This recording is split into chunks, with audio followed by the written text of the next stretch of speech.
A mochi moment from Mark, who writes, I just want to thank you for making GLP-1s affordable. What would have been over $1,000 a month is just $99 a month with Mochi. Money shouldn't be a barrier to healthy weight. 3 months in, and I have smaller jeans and a bigger wallet. You're the best. Thanks, Mark. I'm Myra Ahmed, founder of Mochi Health. To find your Mochi moment, visit joinmochi.com. Mark is a Mochi member compensated for his story. At DSW, we ask the important questions, like, what shoes are you going to wear? Whether you're prepping for wedding season, festival season, or just planning the ultimate vacay, the right shoes can make or break an RSVP. So own the moment. You've got big plans, and we've got just the shoes. At the perfect price, of course. Get ready to get ready with Designer Shoe Warehouse. Head to your DSW store or dsw.com today and let us surprise you.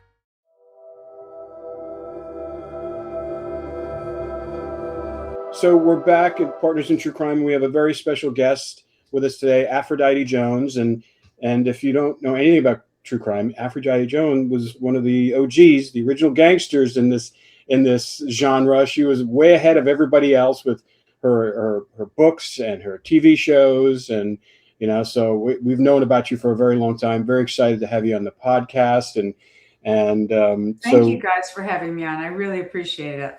Yeah, no, it's great. Like I said, I've heard your name numerous times, familiar with your work and your TV shows, and so we're just happy to have you on. And you got a new book. Yes, I do. And it's a crazy story. I read this book. You want me to show you the cover? Did you see the cover? Can you show that to people? Yeah. If you can send it to us, and we'll put it up when we're doing it. Okay, sure. If you have one right there, you want to throw one up, that's fine. I'm just going to do this. How about this, guys? That's Boom. perfect. Great. And the book is Dog O War. And you can't really see it. It's backwards, isn't it? No, that's fine. It looks good. All right. And the subject matter is pretty brutal, and the story is pretty crazy. If anybody's not familiar with the story, you can't put this book down. I literally read it in 24 hours. That is awesome. Yeah, this is a book that really is a story nobody's ever told. I'm the only one who wrote a book on this. And the thing about it is, I wrote this book 20 plus years ago as Red Zone. Cesar Millan is the person who, before he had not yet become the dog whisperer. And I interviewed him, and he said, these dogs got into a red zone. Okay. So I decided to call the book Red Zone, and then the publisher wanted it to be the behind the scenes of the San Francisco dog mauling. The problem with it is nobody knows what that means. So it never translated over time. And I got the rights back to it from HarperCollins about 10 years ago and didn't do anything with it. And I realized you got to use Doggo War for the title, because that's the name. And you read the book, you know this, Cindy, of the dog breeding operation of the Aryan Brotherhood. Yes. And you have to make sure that the title tagline explains this is about the Aryan Brotherhood. It's not about dog maulings. And that's what people thought.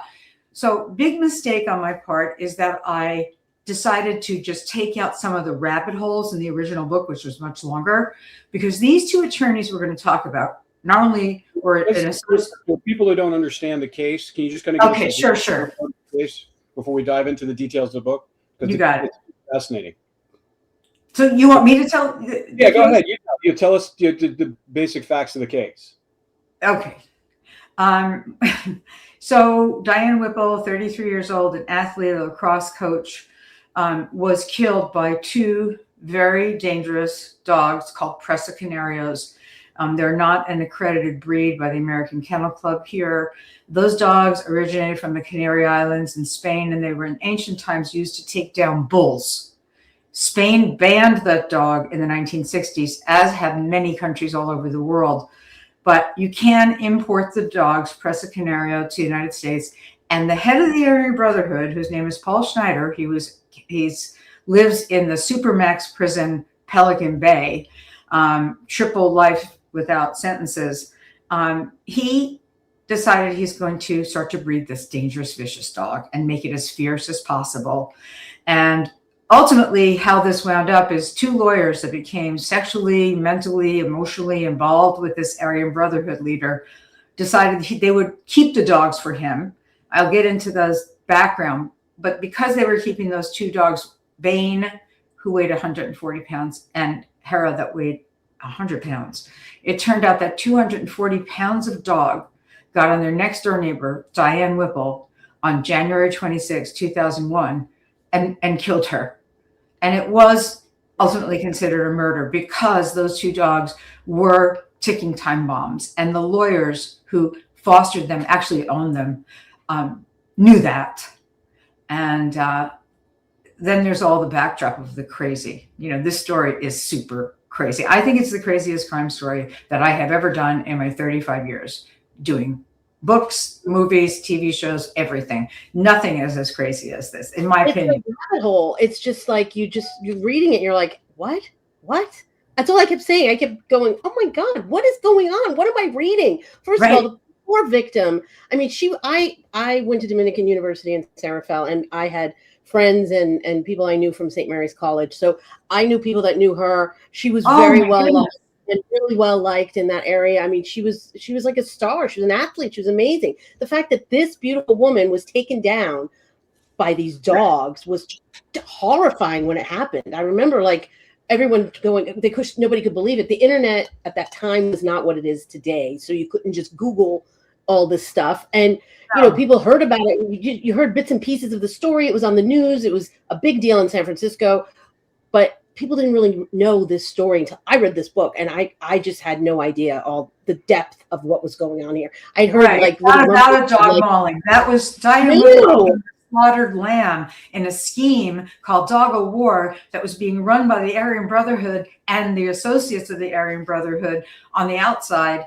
And those dogs were meant to guard pot farms, meth labs, cocaine labs, all throughout California. And the lawyers expedited that by going to Hayfork, California, and getting these dogs and sending the puppies down to Los Angeles, where that's what they would be sold and used for, and keeping two adult dogs, Bane and Hera, who had already been maltreated and inappropriately raised before they ever got them.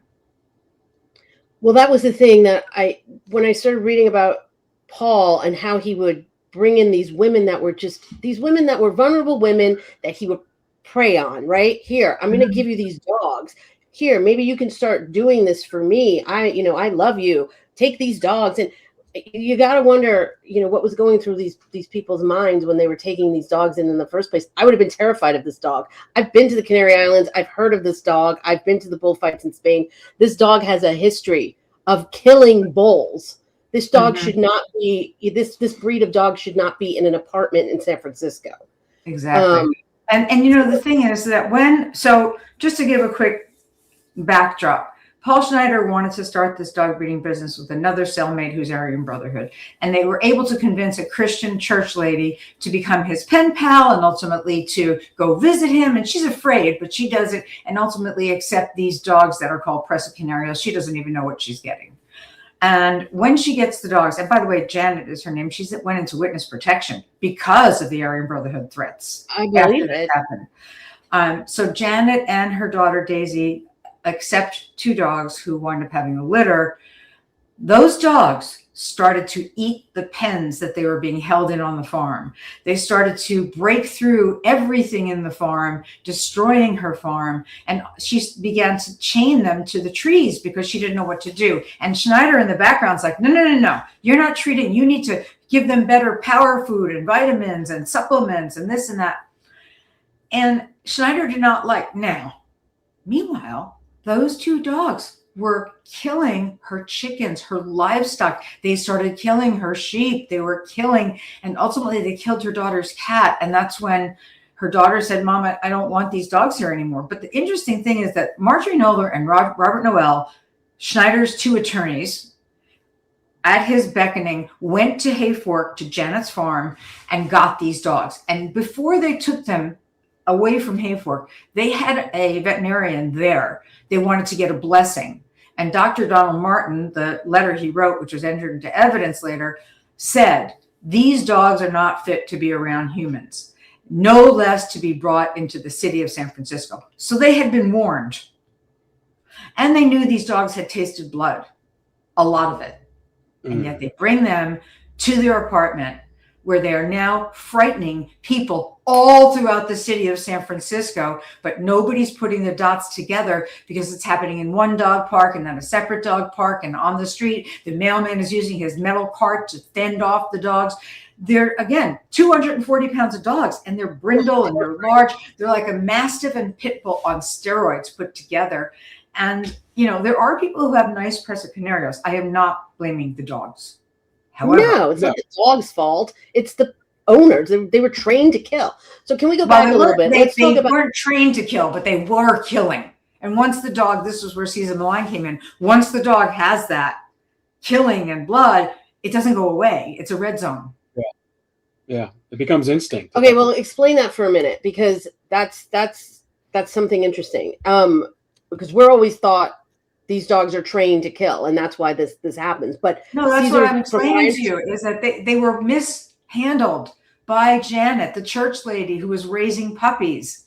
They were allowed to run all over the place. They were killing her animals, and she was still with them. She kept them anyway. And this was happening over a period of months. So you have this bizarre training of the dogs. It's a non-training, but it's a backwards training. At the end of the day, yes, Schneider wanted them to be fighting dogs and guard dogs and fierce. That's what dog war is all about. But these particular dogs weren't being raised by somebody who knew what they were doing.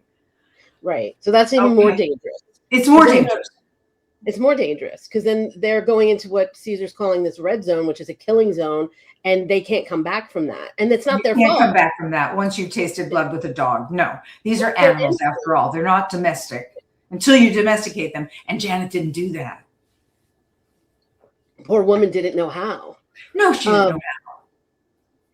So the lawyers, the bizarre relationship that these lawyers had with the head of the Aryan Brotherhood, Paul Schneider, I just can't even wrap my brain around this. So how did they even get together in the first place? I just want to give people a little bit more of a backstory on them and how that relationship became what it did. Let me tell you a little bit about that. So Marjorie Noel and Robert Noel at one time were part of society in San Francisco, on the edges, the fringes, but they were there. Pacific Heights is a very rich area, one of the most expensive areas in the country.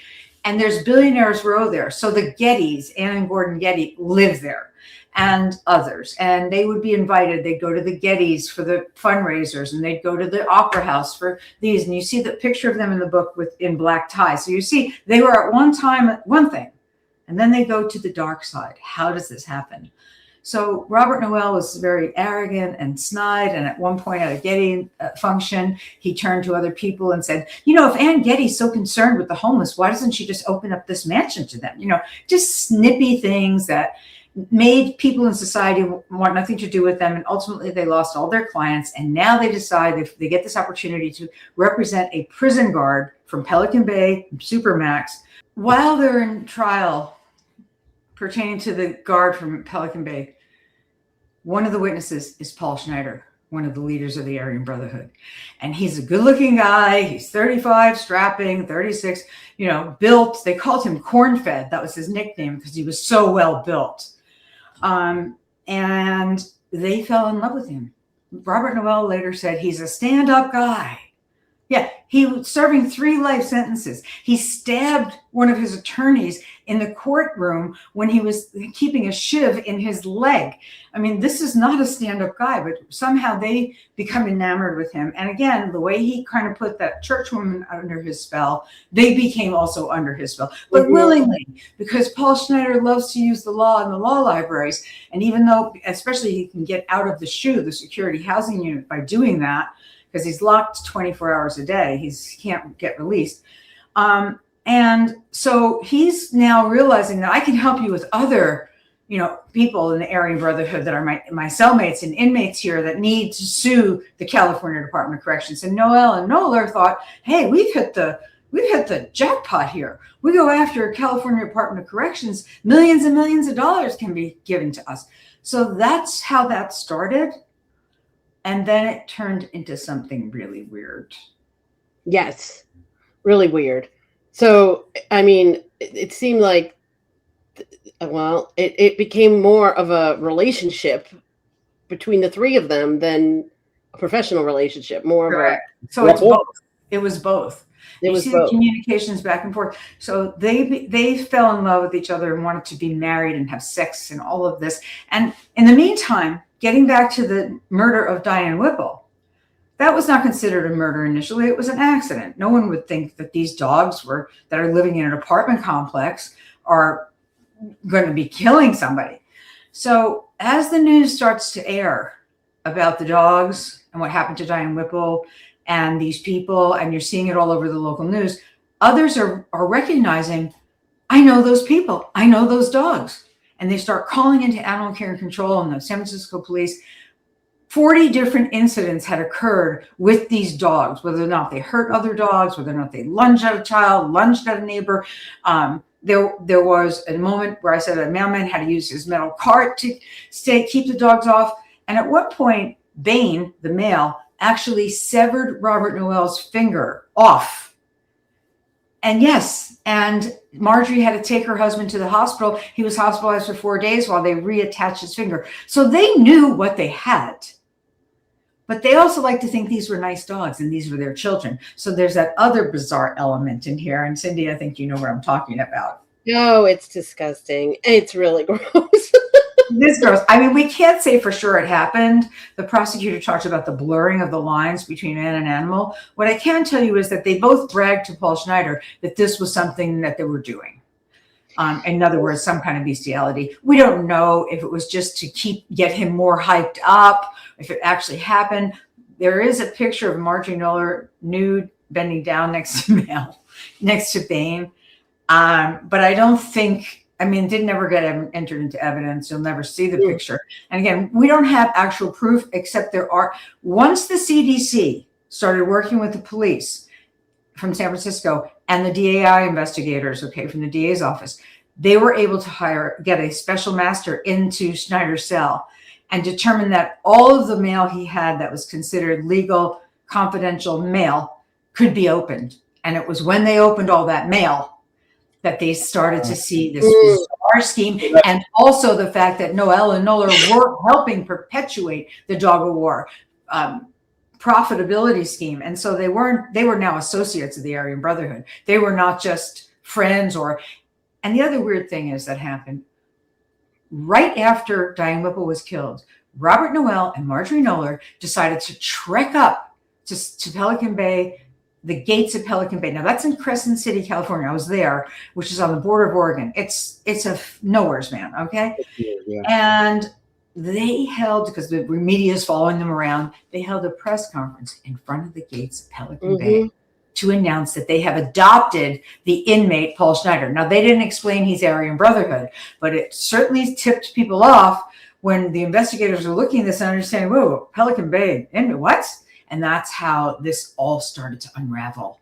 Yeah. And just so people who don't know what Pelican Bay is, it is the worst of the worst supermax.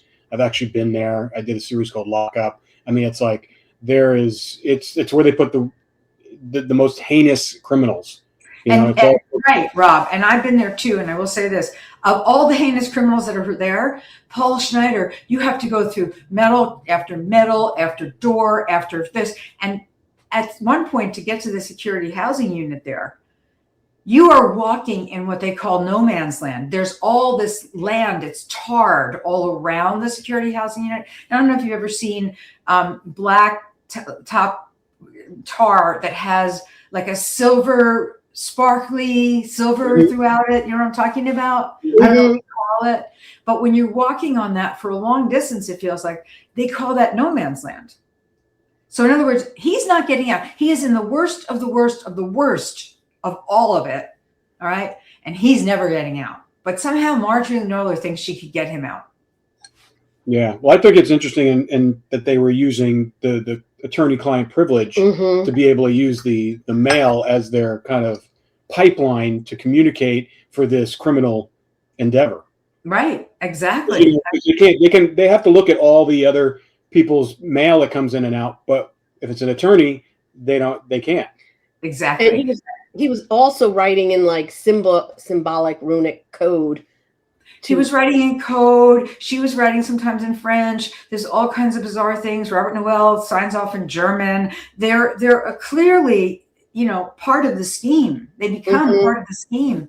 And in fact, when I interviewed Robert Noel after he was sentenced to go to prison for manslaughter, he was showing me all these, look at this dog, look at that dog. He managed to keep some pictures of these dogs with him, and how this breeding is going great. And I'm like, okay, wait a minute.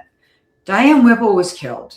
You just got sentenced, and you're in prison right now talking to me from a town called Diablo.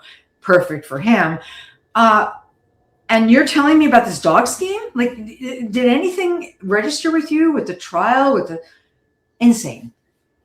It's an insane story. I mean, it really is. And so terrifying. I mean, those first couple of pages are so gripping because you can just feel it from the neighbor who's looking out in her peephole, what's happening. And like, what do you do? I mean, there's nothing you can do when an animal that strong and that big is two animals.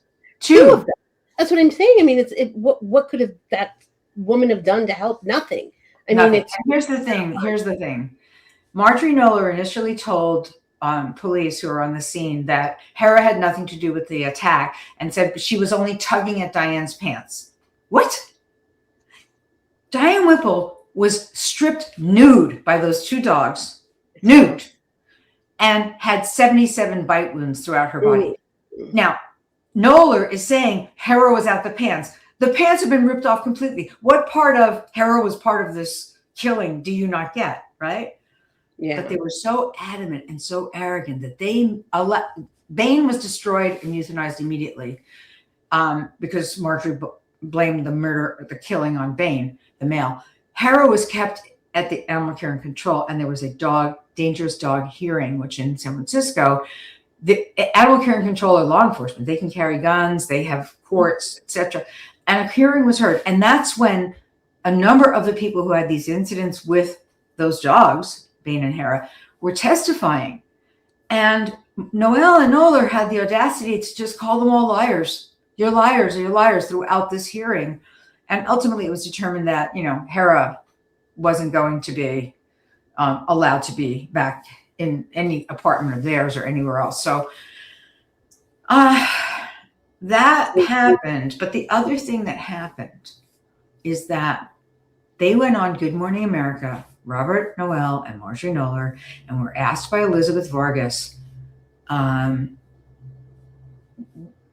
you feel responsible for what happened with your neighbor? No responsibility. No, Marjorie says. I'll never forget it.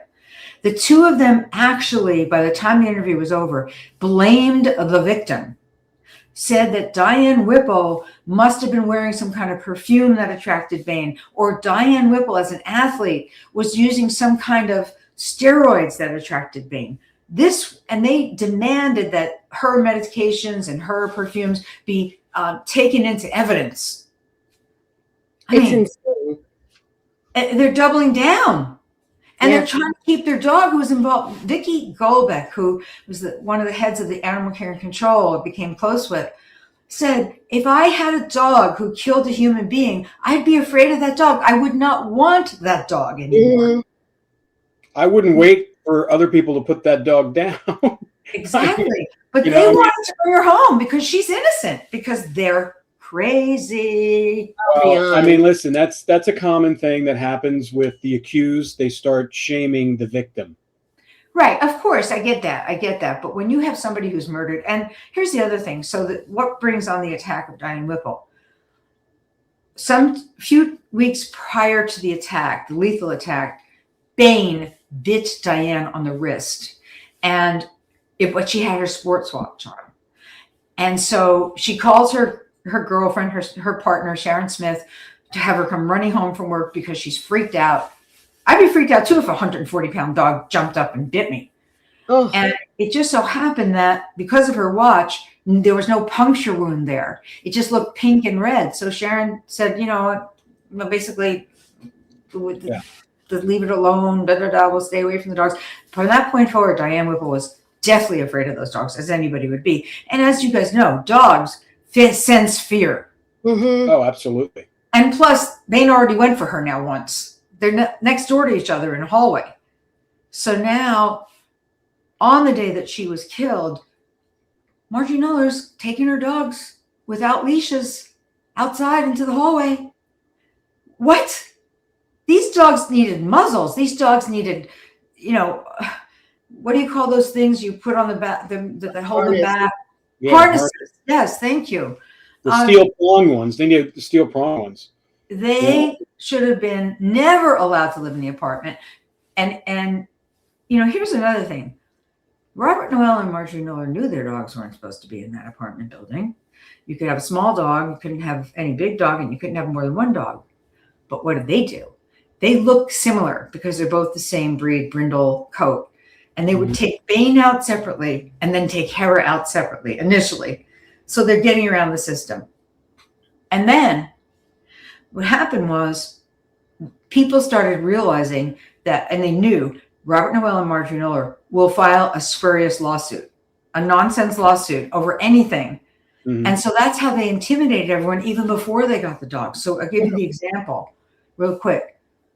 There was a moment where they needed a plumber to fix something in the apartment. The plumber came, and because he was German, he spoke in a German accent. And Robert Noel, who's Jewish, but then became Aryan, whatever that is, okay, crazy. How does that happen? He files a lawsuit against the building manager and owner saying that this plumber deliberately used a German accent to insult his Jewish heritage, and he wants punitive damage. And the management of the building or the owner settled with him. So, obviously things get passed around where you live. So word got around quickly that these people will sue for if you sneeze the wrong way.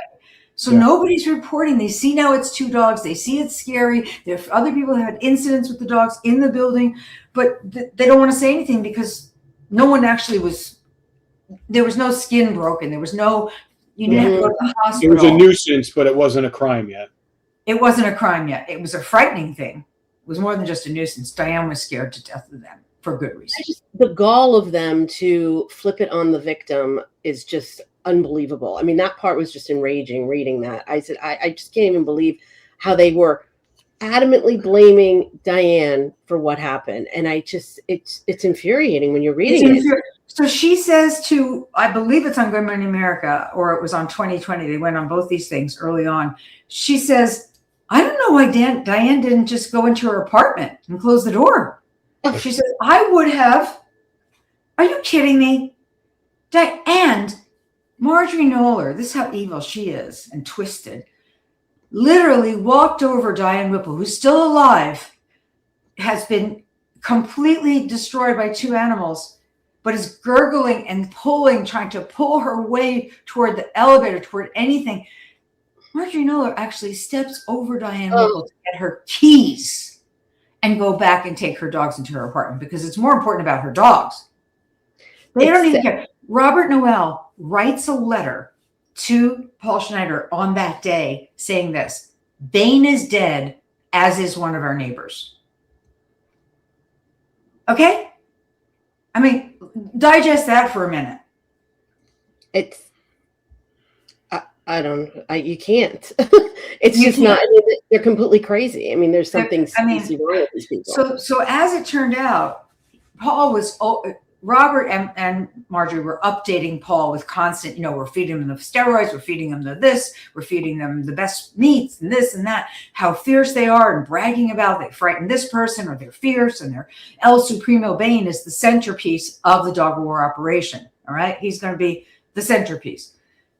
So they're bragging all the time to Paul in these letters that they never thought anybody would see about how fierce the dogs are, etc. And at one point, Robert Noel wrote to Paul and said, I got in the elevator with the dynamic duo, Bane and Hera, and there was a timorous, mousy blonde in there who almost had a heart attack. So during the trial, the prosecutor said, who was that blonde? Diane Whipple. Like, no remorse that he said that. He wrote that letter to Paul Schneider before her death. The fact that no, they didn't care. No, they did not care. And that's what made it so outrageous, and why they had to move the trial to Los Angeles and change the venue, because San Francisco was up in arms and out of their minds over this. It was like a Casey Anthony thing in San Francisco because, and people didn't even know about the Aryan Brotherhood thing. Well, that's the part that crazy. I didn't really know that much about it until I started reading your book, and I was like, wow, I had no idea the depth of this. And so what was the plan with these dogs for the Aryan Brotherhood? The plan was Schneider would use somebody else to sell these dogs. He buys them for $1,200 and sells them for $3,000, and all the profits would be split. So Marjorie Knoller and Robert Noel are now his partners. That's what the implication is, because no longer is Janet the partner. Initially, she was going to have half of the proceeds. And again, the purpose. So let me explain the Aryan Brotherhood a little bit. This is a prison gang that was formed in the 1960s in San Quentin. At the same time, the Black Guerrilla family was formed in the 1960s in San Quentin.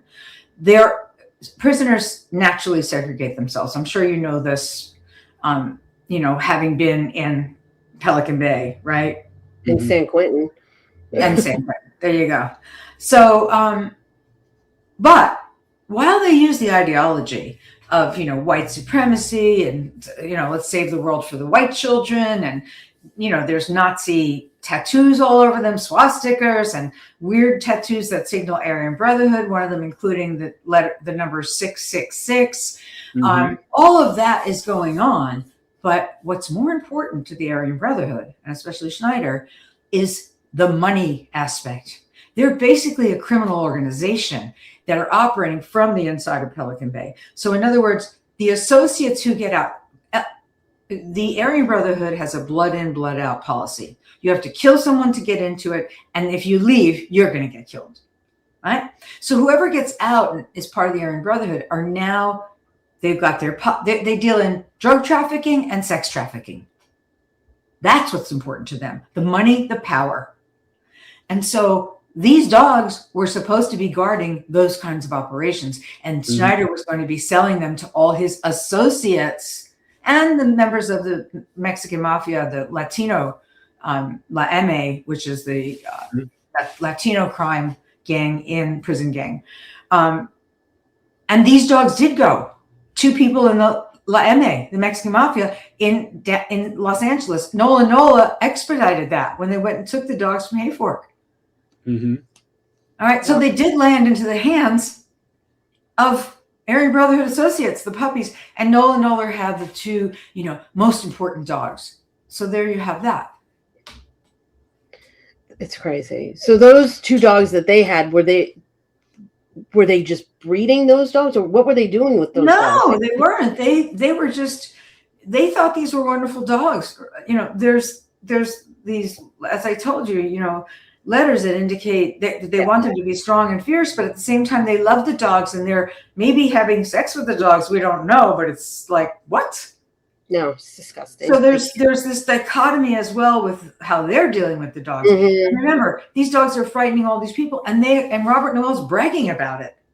Well, he's not saying I'm sorry. He's not saying, "Oh, I'm sorry about my dog." Nothing. And when the whole city is being terrorized by these people, like they're seeing them at the dog park. There's the mailman. There's like 5 other witnesses that came out during the trial, and they're 40 witnesses. Oh, 40 incidents that the dots were never put together in San Francisco until after Diane Whipple's death. So what did they end up? What kind of charges did they end up? They're in prison now, and then what's the deal? So what happened? Just to get a little bit more detailed here, they didn't think they were going to be charged criminally. The prosecutor formed a grand jury, and the grand jury, after hearing everything, not only wanted to charge both of them with manslaughter, which Robert Noel was not even on the premises when this attack happened, right? But they requested that the prosecution charge Marjorie Knoller with second-degree murder, which is unheard of that a grand jury would do that. And they didn't really want to do that because if you overcharge, you run the risk of not getting losing it all. But they had manslaughter as a lesser included for Marjorie Knoller, and the trial goes on. So the trial's moved to Los Angeles. I'm at the trial. And the trial's insane. Nedra Ruiz, who's Marjorie's attorney, gets down on all fours and starts trying to reenact the whole, everything about the trial and all the Aryan Brotherhood stuff. I mean, the first thing the prosecutor said is this case starts and ends with Pelican Bay. Okay? Now, as we're hearing all this stuff and the jury's listening and seeing exhibits that would curl your hair, you see some of it in the book, they come back with manslaughter for Robert Noel, who wasn't present in the building, 4-year term he's got to serve mandatory in prison, and second-degree murder for Marjorie Knoller, because the philosophy is, and the top prosecutor explains, if you have numerous DUIs and you go out drunk and kill somebody with your car, you know that that car is a lethal weapon. You've got 3,000 pounds of a lethal weapon that you're now metal driving around. So you're aware of it. So people who now do something like that go to prison for second-degree murder. There's no more deals, right? Yeah. So, but at the time, you have to understand, and since there have never been dog owners held criminally responsible for the actions of their dogs. So when the jury comes out with the verdict, everybody is like, oh my God, they did it. It's great. They understood that really these lawyers knew they had ticking time bombs, all of that. So now it's a month later or so, and the sentencing is going to take place back in San Francisco. So back, the judge, everybody were up in San Francisco, and Judge Warren comes out and he has sort of a quizzical look on his face, which I've never seen. I'm like, well, what's going on here? Looked a little bit like he ate the canary. I don't know. And so he says, I have been thinking about this for a number of weeks, and it is my belief that Marjorie Knoller couldn't have known that her dogs were going to kill someone. So I am going to reduce the conviction to manslaughter for Marjorie Knoller, and she then was sentenced to also 4 years in the women's prison. Well, can you imagine us sitting in the courtroom? Everybody, the family, 4 years. Jury, like you throw out a jury trial, a jury verdict. I mean, what do we have juries for if a judge could? Exactly. I look it up and I'm like, this can't be. How does this even happen? Turns out, yes, they can. They can change the jury's verdict. It's very rare, but it's not unheard of. There is some kind of precedent for it. Okay, so now everybody's stuck with it. They're stuck with Marjorie Knoller is not really paying for what she did. Now, Jim Hammer, who was the lead prosecutor on this, was covering the Michael Jackson trial with me in 2005. I was covering for Fox, so was he. And one day during the course of that trial, he comes up to me. We didn't have our phones with us because for Michael Jackson trial, they took everything away. You had no Blackberries, no phones, no anything. So you're out of touch with the outside world, and you're stuck in that, what they call the green monster, for the entirety of the day with the Michael Jackson trial. It was weird. So you're not in touch with the outside world. Hammer comes to me and says, you won't believe it. The higher court just ruled that Judge Warren is going to have to rethink what he did with Marjorie Knoller's sentence and conviction.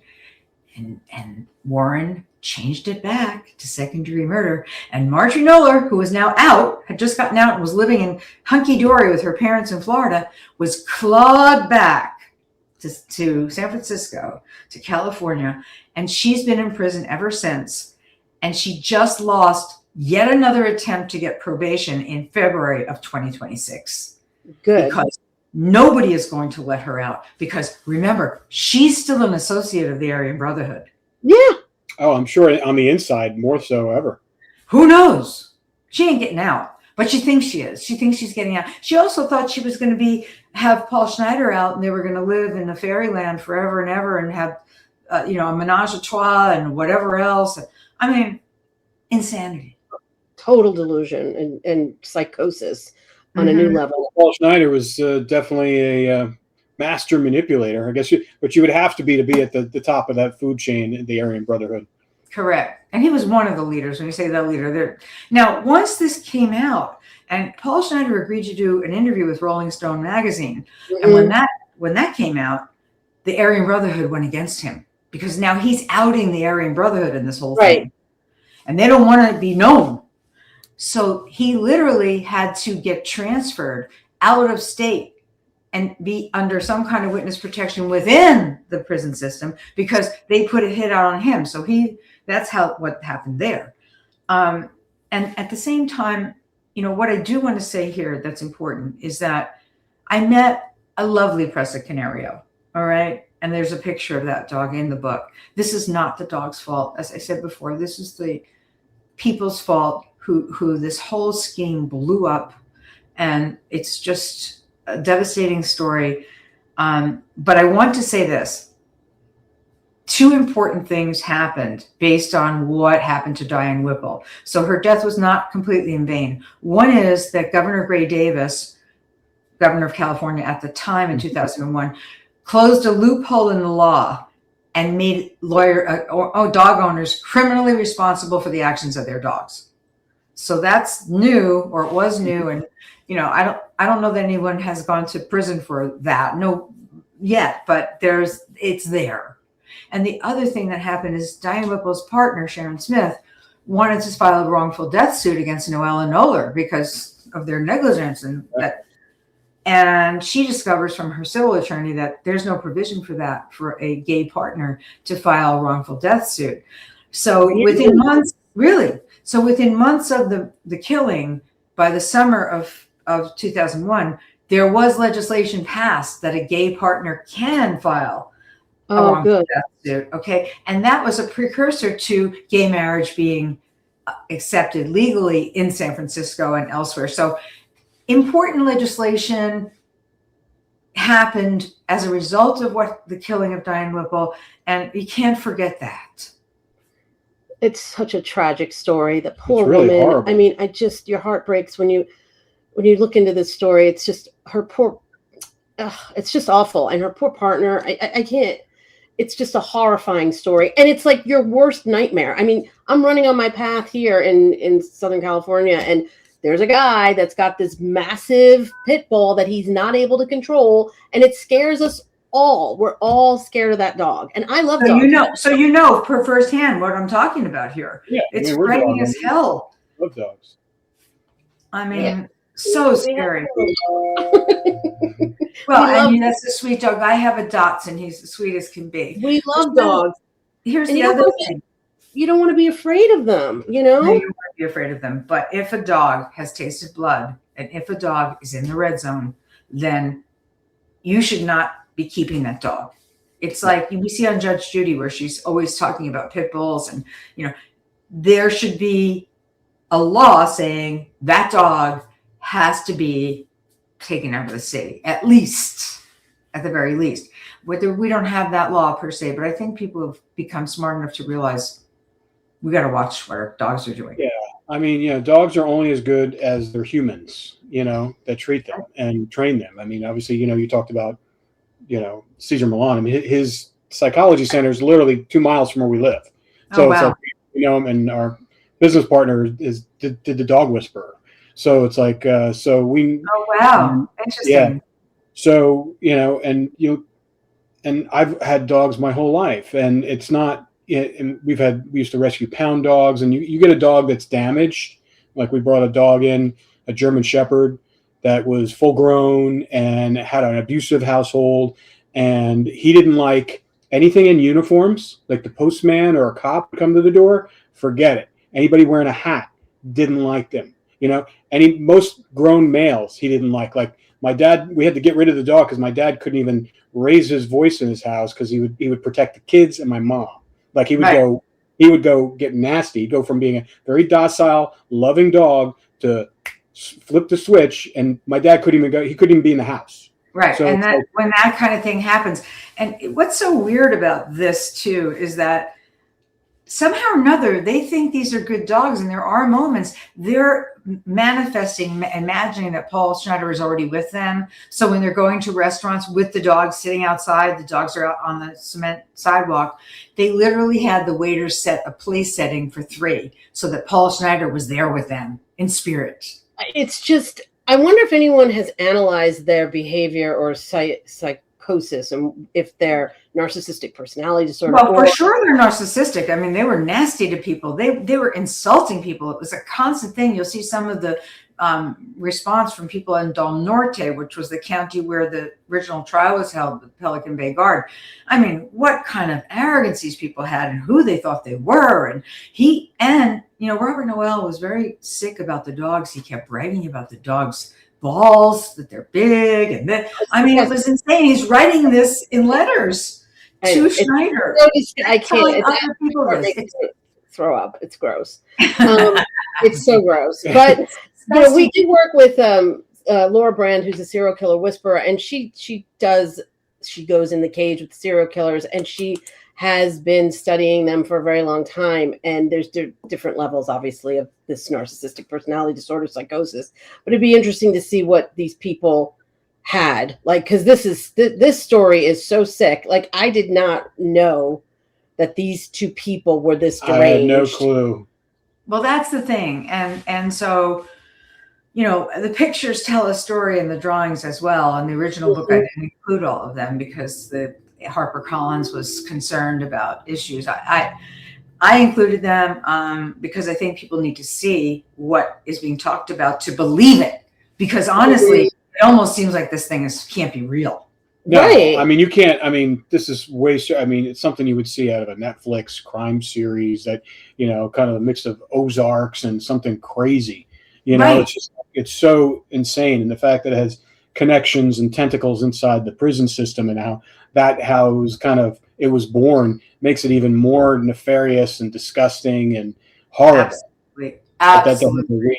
That they have that reach. But they do have that reach inside prison. These prison gangs, they're super powerful. I mean, like you said, it was the one thing. It's like one of the things that Gray Davis did that was wrong when he was in office is he tried to desegregate them.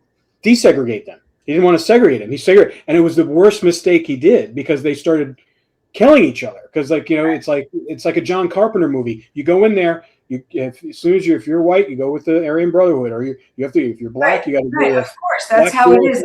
We see that in all the depictions of prison. And you can't control it. They control what's inside.